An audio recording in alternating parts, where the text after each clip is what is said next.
Welcome to the Black Box session. Today, I see all of your comments over there. My name is Jeff Schinneberger. I'm the founder of Plywood People. And no, I am not going to sing a song for all of you today, as much as that's what you really wanted to have happen. I am not joining in all of your crazy ideas on the right over there. Hopefully, you're joining us from all over the place. I saw already there's people from Los Angeles, Maine, Orlando, all over Atlanta. Welcome, everyone, to this conversation. We're going to have a great time today learning about collaboration in this new era, in this new time. And it's different. I mean, everything changed just a couple weeks ago, yet we still are on teams and we still need to work together and we still need to create new partnerships in this new day. So we're going to learn a ton today. Before I welcome our guests today, I have a couple announcements I want to share with you guys. Just exciting things happening in our community. And a new campaign we're launching literally right now. Down at the bottom of the screen, you'll see a green little button. It says Possibility Campaign. You don't have to click on it right now because then you would lose this whole thing that we're doing. But before we're done, I would love for you to click on that campaign. Something that our team has put together this past week. And about a week ago, we messaged a bunch of people in the community and asked them if they could contribute a little piece to this video. And we created an entire, it's about a 4-minute video of people saying very, very encouraging things to our community about hope and about possibility. And it turned into a whole campaign for our organization. We're probably no different than a lot of you. We've been hit dramatically in this downturn and change of things that's happening. And so we're having to pivot and change how we do our work. And we're asking people to contribute to our work in this season. And so why don't you take a look at this? The campaign's called Here's to Possibility. And if you're encouraged, if you're motivated, please consider supporting the campaign for just $50. If you can give $50 to the campaign, then we will send you a shirt. And and we do this for all of you. Hopefully this is an encouragement to you, this session today and all the other things we're doing for free or at pay what you can right now. So check that out. A few announcements for today. On the bottom of your screen, you'll see a couple things. One is called polls. If you can take a second, there's some questions we'll be asking. Please consider giving your response to the polls. And then secondly, if you have a question, please ask a question. There's a button down there that says ask a question. Ask a question on there. And the second half of our interview, we're going to be sharing your questions with our guests today. And even if you don't have a question, look at what other people are asking there, because the voted ones that go to the top, the ones with the most votes, are the questions that I often ask. And so please go on there, ask a question specific to our guests today, and we'll work through that. I think that's it. Oh, one other thing. Next week, we have our next Black Box. We're going to keep doing this. And we have an amazing guest, Amina Brown. She's a long-term friend of mine. She's a spoken word poet. She's an author. She's an incredible human. She has a podcast. She's known everywhere. Her thoughts are incredible. And we're going to learn from her next week. And so make sure you join us again next Thursday at 2 o'clock. Again, it's free. Join us right here, and there'll be more information coming on that. But without further ado, I am going to introduce our two guests really quickly. We have Shelton Davis. Shelton is the founder of the Empathy Lab. And we have Theresa, who is the founder of the Fiery Feather. And these two are going to host us in a whole conversation about collaboration. For every plywood event we ever do, you may have never been to a plywood event. We have this tradition that we do. We call the standing ovation. We expect people on the front end to give us the best content they possibly can give us. And so today, even though we can't see all of you, we do have a stream on the right side.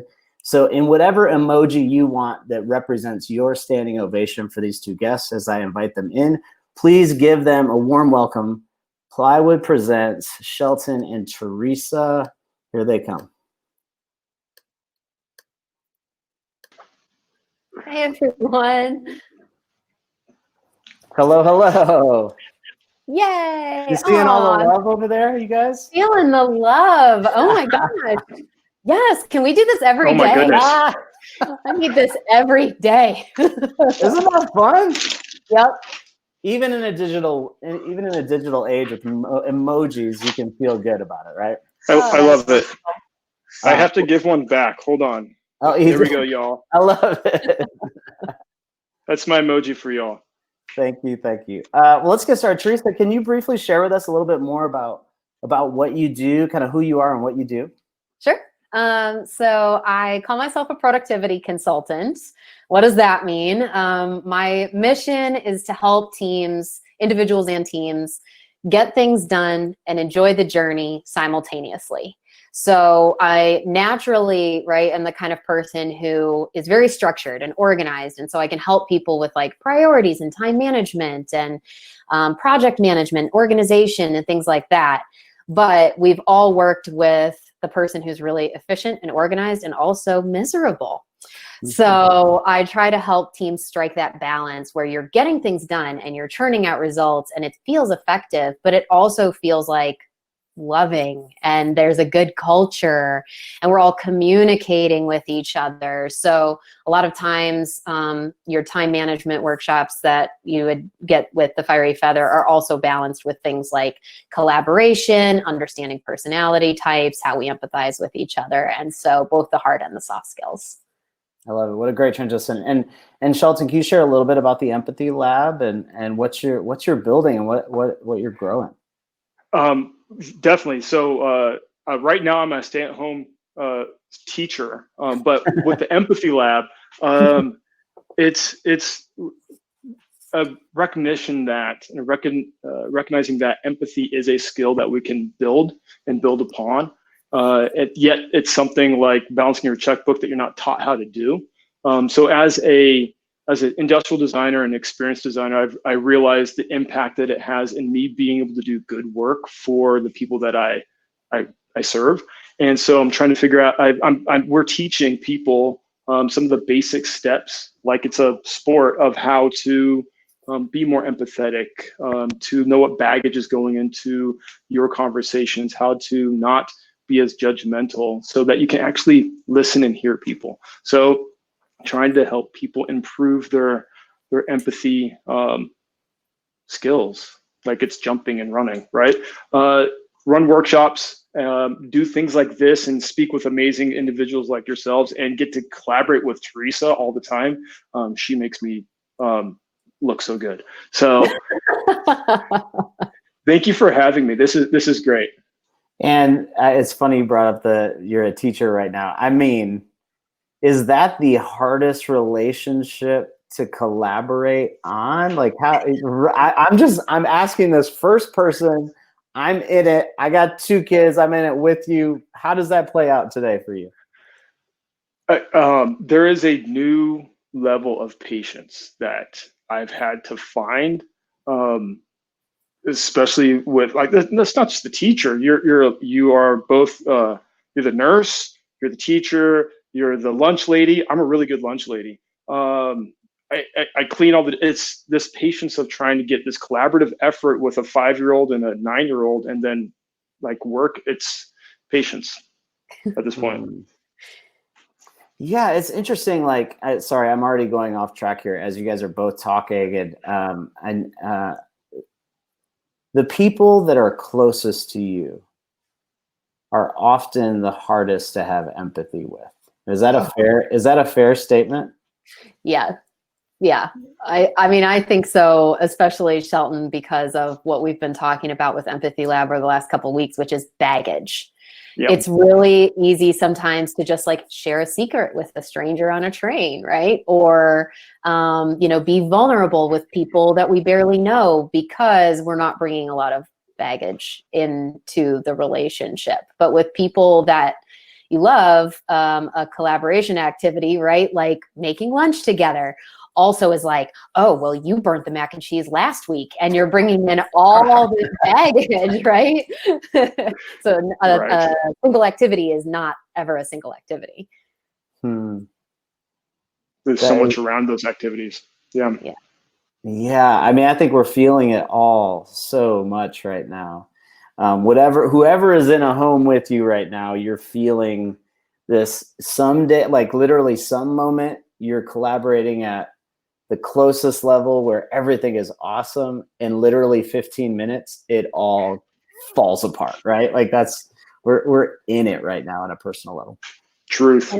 And I don't have kids, right? So while I can't directly empathize with that experience, it's this secondhand collaboration impact for me, right? Because if Shelton needs to go play nurse and he can't keep a meeting commitment that we had, then how am I going to, right, readjust my expectations, keep our projects on track, right? And so I'm sure a lot of people are feeling that across different teams, and you have to like have this whole new level of vulnerability, being willing to say, not just say like, oh, I had something personal to take care of, but be like, look, I have these really, important things going on at home right now. I can't collaborate with the same level of efficiency as I usually do.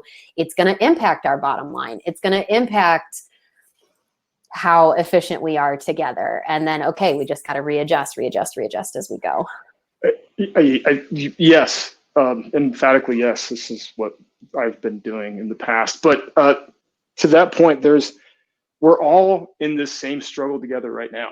Yeah. And it's interesting in that we can have the empathy and just realize there's something on the other side of that person's like missing a meeting, grumpiness. It's prior to this, it's been kind of a black box, not to use the name of this this session, but it's been a black box. Yeah, you like it? But now it's like everyone, every single person is like, you have like dealing with, they don't have masks or no toilet paper or kids in the house, or they've been laid off. They're not making. So we all know that there's a struggle on the other side of that person's life that we have to be very human about. Well, I think you guys kind of hit on this first question that we have prepared around self-awareness. I mean, so your thoughts on collaboration usually begin there, right? So, so what is self-awareness, and how do you recommend we increase it? If we don't have it, all of us have a level of self-awareness, some low, some high. How do we grow in that area personally? Shelton, do you want to start? Or do you want me to? Go ahead. I'll follow your lead. I think self-awareness is the ability to fill in the blank. I tend to, right? So what are your tendencies in certain situations? What are your patterns? What do you usually find yourself like overreacting to or procrastinating on? Or, how do you react to stressful situations like this? Because guess what? I tend to react to stressful situations by just overworking myself. And that's what I'm still doing during COVID. Nothing is changing. I'm reacting how I always react. So knowing that I tend to then is your basis of comparison, or like your benchmark for then looking at other people and being like, oh, that person doesn't react the same way. They have different tendencies, but how am I supposed to understand other people unless I start with myself? Yes. Can I add a little bit? So I shared with Theresa, I don't know if it was earlier this morning. Yeah, it was probably earlier this morning, a article, Harvard Business Review. It does a little bit of exploration into the research that goes into what is self-awareness. And so real quickly, part of what Theresa and I've been working on is this empathy decathlon. And decathlon, 10 events. First 5 events, be this one over here. You deal with yourself and all of this introspection of what am I bringing to the table. And the third event is self-awareness. And for me, self-awareness, and it's kind of helpful that I just read this article so it's fresh in my brain. It's 2-part. You've got like internal self, like what am I dealing with? Like observe what's inside me, what's my trigger points, and then outside, like that is the collaboration with others, even just family and friends. So like there's this 2-sided thing that we have to like contend with in order to see if we can actually have a good collaborative moment with another person. Because if I don't bring enough, if I have too much baggage and not enough energy into a situation, I need to be self-aware that I can't be one with you in this work. And I think it's also right, like realizing that you can never see the back of your head, right? So no matter how hard you stare in the mirror and how hard, right? I see it. It looks good. It's quite symmetrical. No matter how much I stare in the mirror, right? There's still going to be elements of me that I can't see. So that's the nice part about collaboration, can actually feed into your self-awareness. I don't know. I'm like a big fan, Jeff, to the second part of your question around like how can we increase self-awareness? I'm a huge fan of like quizzes and assessments, because I always want to find out, okay, well, where am I? Where do I stand compared to other people? That's probably more to do with my Enneagram than anything else. But I think like if you are not sure where you stand, to take some of those Myers-Briggs or introvert versus extrovert and like some of those assessments with the people that you're collaborating with can really help you, increase your own self-awareness. And I also really like Gretchen Rubin as an author and a researcher. She does a great job of kind of outlining, oh, you might be this or this. You like planning or you like spontaneity. You like novelty or you like routine. You like accountability or you're very self-disciplined. And so that's a great resource to increase your own self-awareness and kind of figure out where you are on a spectrum. Do you think that age helps that or hinders that? I'm curious. Say what do you mean by age? Like age of us or? Yeah, age of, my age. I feel like it's interesting. So I've done some things where like with therapists where you're trying to go back to like your early 7-year-old side of things. I heard an interview with Alicia Keys this week where she was like, when I was 19, I was my most true self ever. But then from there, the more interaction you have with the world, the more self-doubt you have about who you really are. And then you meet people that, in the Japanese culture, there's people that are in their 60s plus that you are not worth listening to unless you've gained wisdom, which is in your last third of life. So how does age impact self-awareness? Sheldon, that sounds like that diagram you drew that one time. Oh my gosh, which diagram? With the people that like stand up straight and then they kind of like hunch back over.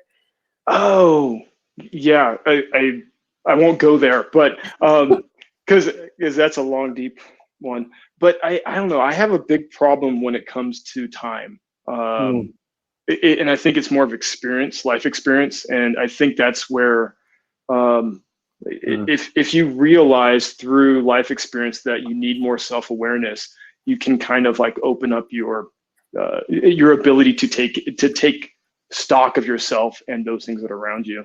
Because I've seen 7-year-old kids that are more self-aware than like my 40-year-old friends. So like I can't give.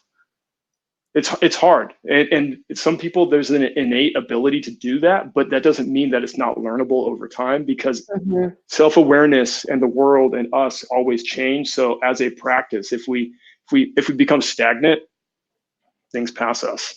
We don't necessarily get the collaboration that we want. And yet I feel like there's this generational pattern, right? Where you take like my father has never taken a self-assessment, like personality test in his life. And he's like, I know myself, right? I don't need all that. And then you have kind of this younger, more digital native generation where their personal brand and identity has been so like hyper curated for so long that they're like, very hyper aware of, oh, I'm this type of person. I like this type of music on Spotify, this, because it's curating this like digital persona that we're putting forward. So I think no right or wrong there, right? Just kind of an observation generationally. Interesting. I totally took us off track, but I was just kind of rolling with that. Something I've been thinking about. All right, let's go back to the original questions. So what are some of the challenges? I mean, you guys talk a lot about introverts versus extroverts in relation to collaboration. Can you unpack that a little bit, especially given, I mean, how does that play out in the digital world when every team, it's happening through screens like this, right? Yeah. So that's one of those like most important spectrums, I think, to recognize for people on your team when you're trying to collaborate. I think introverts are probably thriving a little bit more in this environment because you have a lot of self-contained space in which to process and turn around information asynchronously. Whereas I know extroverts tend to, right? And we're all ambiverts to some degree, right? But extroverts tend to thrive with real time and lots of energy and games and competitions. And it's not necessarily about being loud or outgoing. It's just like the amount of energy that's contained in a space. I actually talked to somebody this morning who was like, I'm usually so gregarious and outspoken in meetings, but in digital environments, I'm a complete wallflower. And I was like, well, that's really good for you to know. Great self-awareness. You need to now share that with your team because they're probably wondering what's wrong. But you can't walk into a room and feel the energy, right? You can't. This is very two-dimensional. It's really hard, I think, for extroverts to feed off of one another, like what would typically keep them engaged at work. Totally agree. I'm thinking of Susan Cain's book, Quiet, and how individuals take in and take gain energy. And you're spot on. It's like you can't walk into a room and like just really kind of get the, what did you call it earlier, Jeff, where people all applaud at one time? The standing ovation. Yeah. The standing ovation. You don't get the eyeball standing ovation when you walk into a room when it's digital. So I think like in this now new age, for temporary age, I think to Theresa's point, we need to be more forthcoming with information. If I need this, I need people to talk. I need support in these conversations. I want to call people, not really call out people to share thoughts, but just like, hey, I didn't hear Chris talk about this thing. Do you have anything to share? Not put people on the spot, but be more observation that this is different. And usually in a boardroom setting, it's just like loud voice and crazy thoughts will go, where this has to be more curated, authentic. I don't know. Yeah. I call that person the Lorax, right? So the Lorax like speaks for the trees, right? You have to have a Lorax in your meetings who will pause, and it's usually going to be an extrovert, right? And they're going to not call out, but call on the introverts to be like, hey, Jeff, I haven't heard from you in a while. I would love your perspective on that. And you have to like pause and let the silence be there, which feels so uncomfortable in any environment, especially a digital environment. And like give our introverts like the space and the time to either chime in with what maybe they were thinking about, or to say, nothing right now, I'll come back to you later, so we can give them that asynchronous opportunity to chime in. That's good. So a progression of that is then in the midst of those moments of silence or pause, but how do you integrate empathy in the midst of those dialogues? I'll be honest, like my life right now is like, all right, when I got 5 minutes, I'm responding to Slack. When I got another 5 minutes, I'm checking in on my kids' homework. When I have another 5 minutes, I'm checking my wife to make sure that she didn't get the virus in the last 10 minutes. And then the next 5 minutes, it's like the time that I have for empathy has ended. I know that sounds really mean, but like that's where we're It's a reality. It's where we're at. So how do we do that today? Recognize that you're in that position to start off with. That's the first. Yay! Good job, Jeff. It's hard right now. Let me go back to the silence piece. So when Theresa and I do these workshops, we started with silence, and we want people to get used to not just the lack of sound or conversation, but just like kind of letting themselves settle into a little personal space, so that they can have like the listening piece with us. And I think, mindfulness, and there's a lot of meditation practices that integrate like the real true silence into it. And I think that's a practice that I think more people at this point in time, when everything's so loud and distracting, could benefit from, because it's a little reprieve, your brain's a little reprieve, to then be able to then go transition into, how's your homework going? I hope you don't have the virus, right? And type stuff. It's there. What's the name of that video that we showed last time, Theresa? Yeah, we'll find a link maybe and send it out to the community. But yeah, it's about like how our minds are like when you take a jar with sand in it, sand and water in it, and you shake it up, like it's just swirling, and that's our thoughts all the time. And then you have to just like let the jar sit still for a long time to see like where the, sand settles. I'll kind of and that with like, maybe a lot of folks on here know the book Deep Work, which is very interesting to read and harder to apply, but it is like life-changing practice, especially in these times right now where 5 minutes, wherever you can, try and make it 10, try and give yourself like longer batches or chunks. I'm going on my time management nerd, like now, but like try and batch where your energy is, right? So batch your quiet times, batch how you like respond to Slack and email and other people, and then, batch your deep work times so that you can give your attention and your empathy to yourself and to others in those broader chunks. Yeah, sorry, I got a little passionate. It's just like, it's real right now. I think, and I like what you said at the end, Theresa, the empathy for yourself may be a very big starting place in that whole conversation. I think it's just also being really like overt and intentional in these conversations. Like you have to over communicate with your team and let them know, I have low energy today. I mean, I know the plywood team's like already really good at that. But for other people, just being like, hey, I'm at a 2 out of 10 today. Or, you know what, I'm feeling really good today. I can take on a couple more, extra projects. You have to communicate that not just like once a day, but maybe like as the day goes on, because my mood swings are out of control right now, just based on something I see on the news or whatever. So we have to keep over communicating to be effective. Yes, 1,000% over communicating, because of what you just said. Like by hour, like life is moving and changing. So if we don't tell our teammates, our friends, or even like our kids, like, hey, daddy hasn't had his lunch yet, probably not a good time to like do anything crazy. I love it. Well, there's a bunch of questions down at the bottom. I'm going to ask all of our listeners to just open that up while I ask one more question.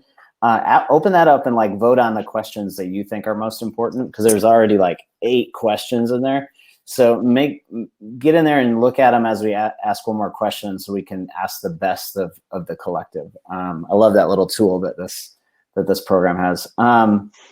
So in relation to that empathy, how do we stay empathetic and present in a time of such dissonance and fear? How we're not together, we have so many emotions coming through. How do we do that? What advice do you guys have given the current reality? I can tell you about a personal practice, because I don't know other people's lives and how it works for them. But I have to dedicate time throughout the day in order to be with myself. And even if it's 5 minutes of just like, where was I at? Where am I going? How am I feeling?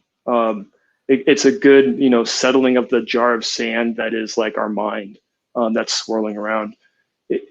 I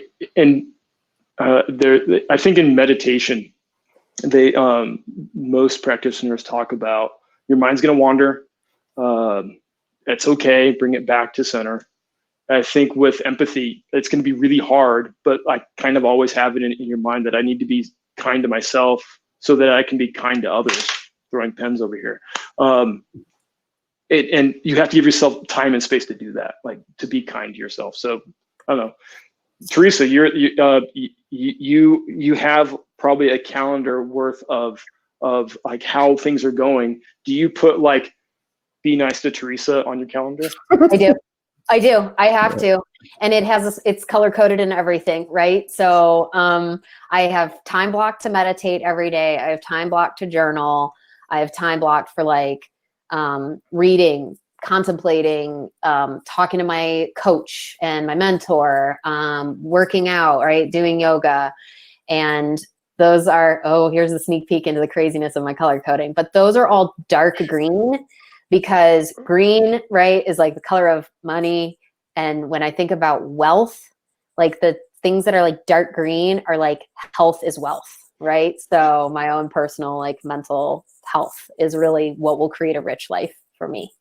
So I do that. And, you know, some days like it makes a difference and some days I'm not sure it does. But one of the things, you know, when I have to get out of my bubble and actually collaborate with other people, I think my favorite tip on like empathy in a time of fear is Brené Brown's assume best intentions, right? So we spend all this time, right, reflecting what's going on with me, what's going on with me. But when we then have to go interact with somebody else, don't assume malintent, right? Assume that everyone else is trying their hardest, even if they're not at a place where they feel safe communicating with you. Oh, I'm low energy today. Oh, my kids are driving me crazy today. Oh, I'm really worried about my job security today. Not everybody's there yet. So just assume that if somebody isn't talking to you, isn't being super like high performing at their job, it's not because they're like trying to take advantage of you and be lazy while they're working from home. It's because like they're just doing their best like all the rest of us. That's good. Book over here. While you're looking, I'm going to ask a question. I knew this question was going to come out. This is like, this is the top question. Everyone agreed to this. So, and it's interesting. If someone is not self-aware, how do you help teach, encourage them in becoming self-aware? Yeah. So, about the cough, is SEL training, social and emotional learning, with kids, kindergartners. Like, I don't know how much SEL training we have here in the States, but I know that internationally there's a lot of social and emotional learning. And so when they're trying to get a kid under 10, from my understanding, to be self-aware, they almost ask them, did you see this in yourself? And they kind of help them. It's I think they call it something like mirroring, and don't quote me on this, anyone, but they try and have it be a human mirror and say, did you notice that this was happening when you were feeling frustrated? Talk more about that. So that the child can get a better organization of like what they're feeling, so they understand, oh, I'm frustrated because someone took my toy, or I'm frustrated because I'm really tired. It's kind of hard for even adults to get there. And so if you can be, what did you say earlier, Brene Brown's thing, you need to assume the best in them. So ask them like, what's going on? Yeah. To help them kind of weed it out for themselves. Yeah, I was going to say questions and curiosity, I think. And it's sometimes delicately phrased questions, right? Like, I sense this going on. Do you sense that that's something that you're dealing with, or that everyone is dealing with, right? Like, might not just how you feel isn't how everyone feels. So, but, you know, I mean, not manipulative questions, right? No. Like authentic curiosity in your questions. Yeah, I learned recently a new question to ask someone in those scenarios that I've been using a lot. That is like, I'm seeing something happening in someone else. There's a story that I'm starting to play out in my head, and just going to them and say, hey, there's a story I'm playing out in my head. I just want to check in with you and see if it's a true story. You know, sometimes people don't have that vocabulary until they hear you say it, right? Like that was a Brené Brown thing that I heard, right? And I've started to use that too. But as soon as you start using that phrasing with somebody else, hopefully they're then you pass the spirit stick, right? You're putting them in a position to use that same vocabulary, hopefully back with you. That's awesome. Mm-hmm. Yeah. Totally. Teresa, what quizzes or assessments do you recommend for self-awareness? I like Gretchen Rubin's 4 tendencies, especially when you're talking about how to collaborate with team members at work. It's free. It takes 5 minutes. I also I love the Enneagram, $12, 45 minutes, do the paid version. And then if you are a team leader and you're looking to invest in something a little bit more robust, I would look at Predictive Index.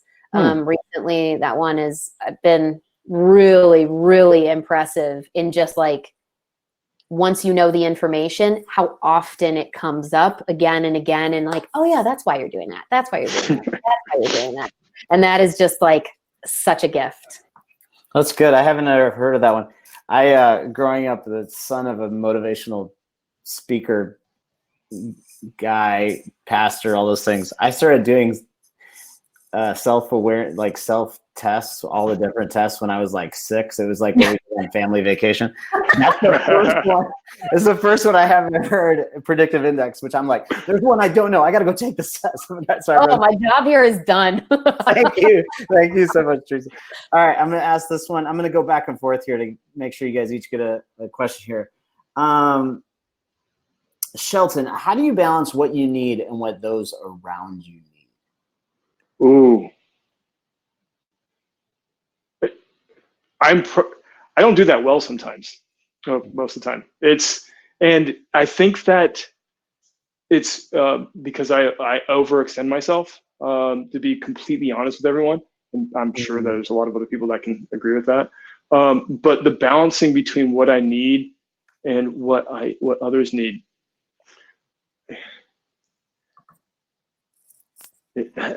I think for me, and what I try and help people with is kind of a self-exploration of what I'm able to tolerate and give at this point in time. It's like examine my energy, examine my baggage, like be self-aware, so that I can pour into someone else's cup. That's a hard question. Teresa, help me out here. Well, I think you're not giving yourself enough credit. I think you do an excellent job of taking care of yourself and taking care of the people around you that matter. I think you're probably better than most at saying no to stupid stuff. So, I mean, it's totally a spectrum, right? And it's not like you're good at it or you're bad at it, but I think you're pretty good at it because you have your priorities in order and you check in with your heart a lot. Yeah, I appreciate it. I think that like defining what I need versus what other people need is a difficult one. It's almost like I have to ask myself, not necessarily will I regret giving this energy away, but do I have it to give? And will it put me in a position to continue serving myself and others? It's a hard one. I would say my thoughts on that related to my relationship with my life partner is one thing that I've learned is if I tell her what she needs, it's definitely not what she needs. Right? So like, I think that there is some, I think what I've learned in that is to give her space to find what she needs. Yeah. I think oftentimes in that relationship, the person closest to you, it's giving them time and space to have that alone time, whatever gives her life, whatever gives them energy, and to encourage them to use that. Anyway, sorry. I'm not the one that's supposed to be answering questions. I'm just asking questions today. No, but I think that's true when it comes to like team collaboration and just recognizing, right, Shelton, that you know this from our old days of working together, that like diversity of perspective is what leads to optimal collaboration. So if somebody on your team, right, life partner or coworker or whatever, like what energizes them is really different than you, that's good. That's you're gonna have better results on your team that way, because you've got different personality types and different perspectives. So that diversity is like what you want. You want that little bit of tension of not everybody operating the same way. I'm going to keep rolling on a couple of these. So here's one from Lydia. I am a solopreneur who doesn't work with a team. Any tips for empathy for others and self in this scenario? By others, yeah, who's probably mean clients. That would be my guess. I would guess someone that she's working with, I would say, but isn't on her team. Yeah. Is it so? I wonder if everyone understands or knows the process of design thinking. And I'm gonna run through it real quick and correct me if I'm wrong, Theresa. And this is gonna go into the solopreneur question. So with design thinking, you start with empathy to better understand your user, the person you're trying to serve. So you take that information, you define what it is what the nuggets are that you actually want to help them with. You let's see here, design, help me out.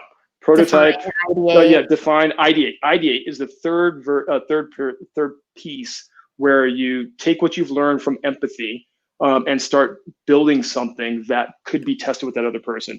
You prototype it with them with this test. So that empathy that we're talking about there is different from the empathy that we have for ourselves and each other. So if you're talking about product empathy with another user, I would say go get in front of them.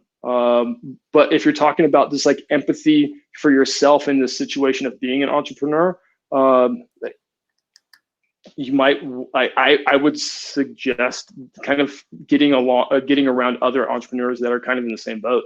Tell them what you're going through, what you might need, not even need, but like, what is it like your expectations are? Because at this point in time, there's probably a lot of people like you in the same boat, myself included, as a solopreneur, that are dealing with struggles of, where's income coming from? How do you sell in an environment when no one's buying or very fewer people are buying? How do we support effort? Like, I can get deep on that, but so two types of empathy. Like, are you trying to build a product empathy, or are you trying to like community empathy of like, not just your team, but like the people that you work around? In general, if she's like a service-based entrepreneur, I find that, seasons like this can be a jumping off point to develop a new level of relationship with your clients, where you're moving past tasks and deliverables to actual like, sharing stories and like deepening that relationship. But you do also have to be careful, because I've lost sleep at night because I'm so worried about the mental health of my client. And it's like, there's cognitive empathy, and then there's sort of like heart-based empathy. And sometimes I have to stop myself and be like, okay, cognitively, I understand what you're going through. But if I try and like put my heart out there for you anymore, I'm not going to be able to like take sleep at night, and take care of myself. So I think it's also recognizing like, where is your own healthy stopping point? Yeah. I saw a couple questions in there. This is specifically for you, Theresa, around just, they were asking some specific productivity questions. But I want to tweak the question a little bit, because in this season, it's hard to be as productive as we normally are. And so,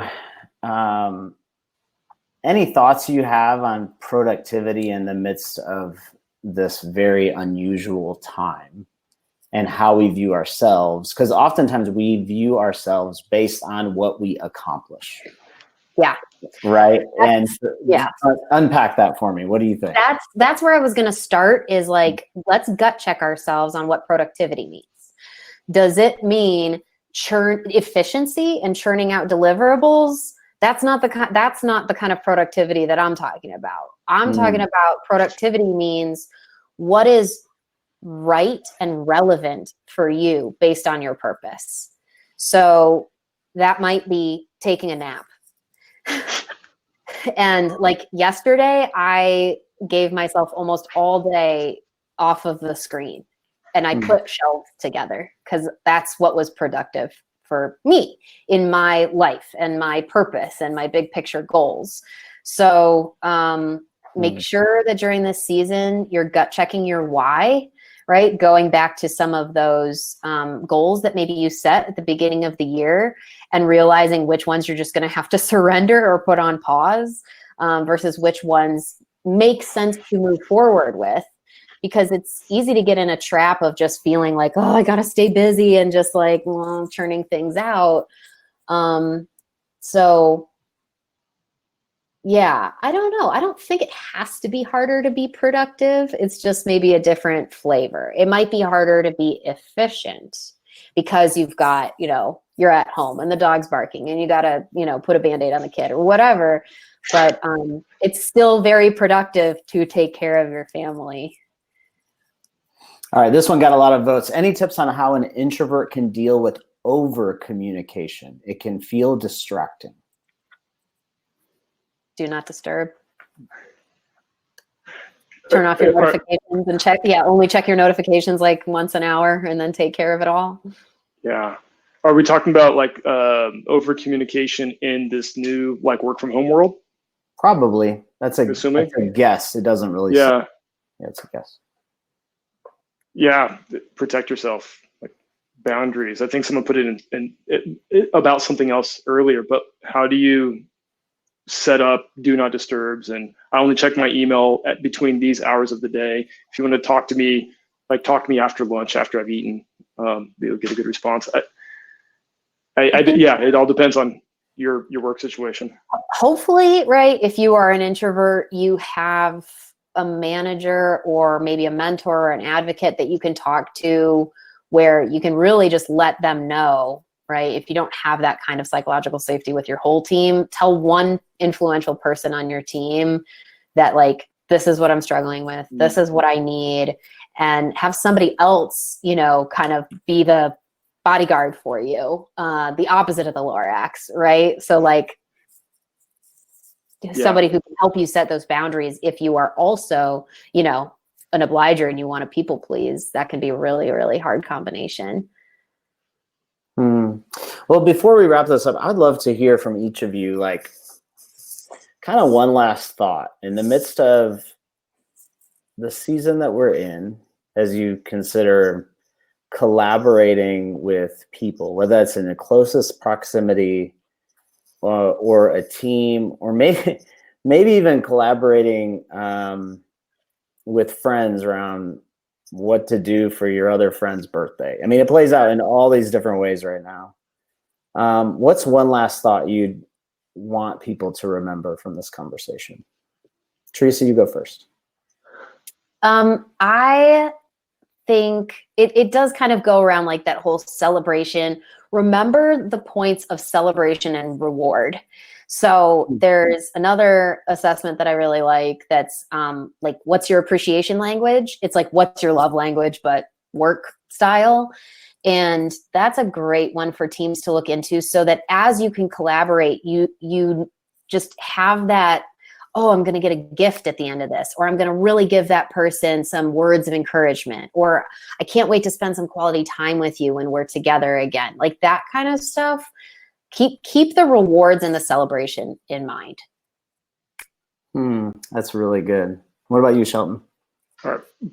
Parting thought, or I want to stress silence as a good thing. And I think that almost having a collective agreement that we do need times of silence, even if they're awkward, is something that will benefit any other communication or collaboration after the fact. I think we just, like, so much is hitting us right now. If we can all agree that silence should be part of our coexistence, then we'll give ourselves a little bit more space. That's good. For most of us, many of us, we have never experienced that.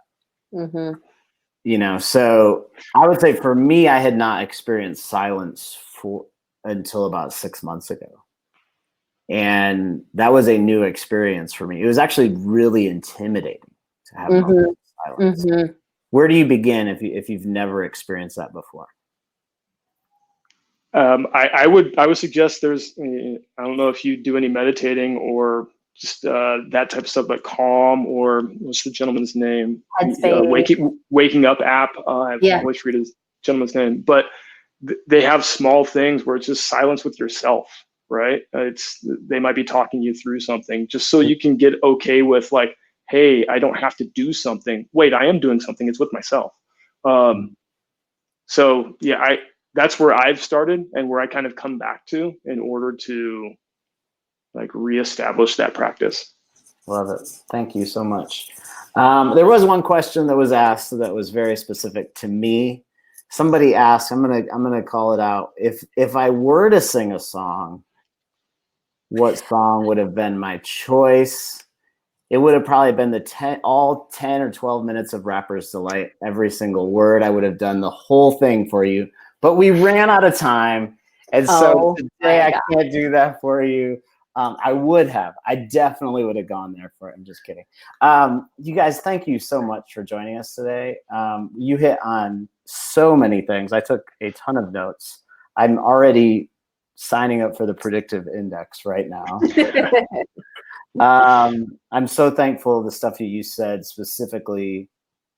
I mean, even reminders for me as a leader of a team around thinking about introvert versus extrovert on my team, thinking about what is going on through their life that I'm not being considerate of, thinking about how much I'm pushing, at what time of days I'm pushing, and encouraging my team and myself to sit in moments of silence. I mean, that stuff is really rich. And then this phrase, I tend to, what a good thing to say to yourself consistently.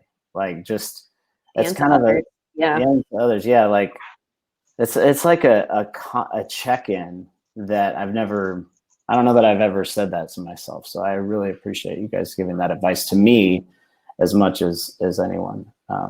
So thank you. For all of the people listening, thanks for joining us from as far north as Maine, as far south as Florida, Orlando, as far west as Los Angeles. I don't know. There's probably people outside the country that didn't say where they're at.